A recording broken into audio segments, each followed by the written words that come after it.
Selgroog ei saa olla korras, kui vaagen on paigast ära. Selles videos näitan sulle parimat harjutust kogu selgroo joondamiseks ja võib-olla aitab see ka seljavalust lõplikult vabaneda. Isegi kui sul on ülidevaheline song, artroos, ischias, on selle juures parim see, et see harjutus võtab vähem kui 1 minuti. Meie selgroo kannab raskust, hoides tasakaalu vaagnal. Ja kuigi see võib röntgenpildil nii paista, siis vaagen kaotab tasakaalu ja keerab end. Ja see vaagna tasakaalutus võib isegi põhjustada lühema jala või skolioosi. Alustame sellega, et uurime välja, kas sinu vaagen on tõesti paigast ära või mitte. Kui liigud nabajoonelt külgedele, leiad 2 suurt luud. Need on vöö ehk vaagnaluud või nagu me nimetame, parempoolne ja vasakpoolne niude luuhari. Mine peegli ette ja vaata, kas need 2 luud on samal kõrgusel. Kas need on tasakaalus või on üks pool kõrgem ja teine vastavalt madalam kui teine? Kui sul on seda raske nii teha, siis lihtsalt heida kõhuli jalad voodist väljas ja palu kellelgi teha sinu jalgadest ülevalt alla pilt. Sa vaatad, kas jalad on ühel joonel või on üks jalg lühem kui teine. Sa võid võrrelda kannasid või pahkluu sisemist luud. Ja las ma ütlen sulle, see on üks neist videotest, mida tasub salvestada, et saaksid seda alati vaadata, kui vajad, ja jagada kõigiga, keda tead, kellel on seljavalud või valu, mis kiirgab jalga. Loomulikult. Ja nüüd ma näitan sulle, kuidas seda parandada ja siis annan sulle lisaharjutuse tugevdamiseks, et see probleem enam päevas ei tuleks. Eks? Sa istud ainult ühele tuharale. Sellele poole, kus vaagen on madalamal ja jalg pikem, istud sa just sellele poole. See pool, mida sa tahad alla lasta, mis on kõrgemal, või kui sa tahad jalga sirutada, jääd toolist välja, saad aru. Harjutus ongi selleks.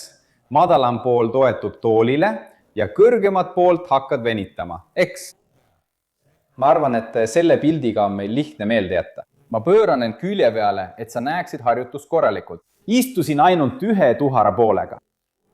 Välisküljel oleva jalaga viid jala taha nii kaugele, kuni tunned mõnusat venitust reie esiosas või maksimaalselt siin puusa ees. See harjutus ei ole selleks, et minna piirini, eks? Kui venitust tunned, siis sinna jäädki. Nüüd paned jõu mõlemale jalale korraga. Hoia 3 sekundit ja lõdvesta. Korda seda 3 sekundi jõupingutust ja lõdvestust 5 korda. Enne kui teist poolt testid, tõuse veidi püsti, liigu ringi ja vaata, mis sinu kehas muutunud on. See muutus on uskumatu.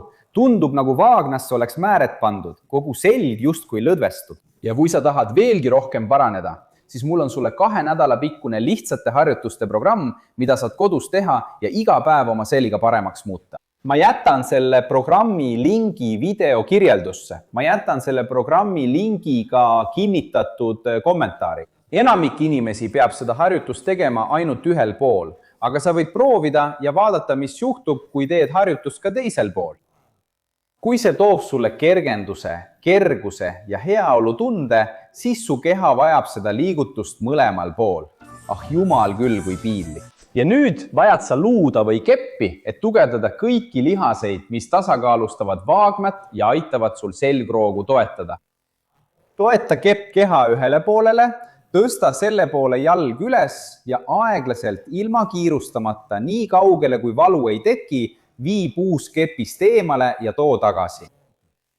See harjutus tugevdab kesktuhara lihast, kui sa tood puusa tagasi ja tugevdab suurtuhara lihast, kui see takistab jala raskusel su keha ettepoole tõmbamast. Sa teed 3 seeriat kuni 15 kordust kummalgi poolel.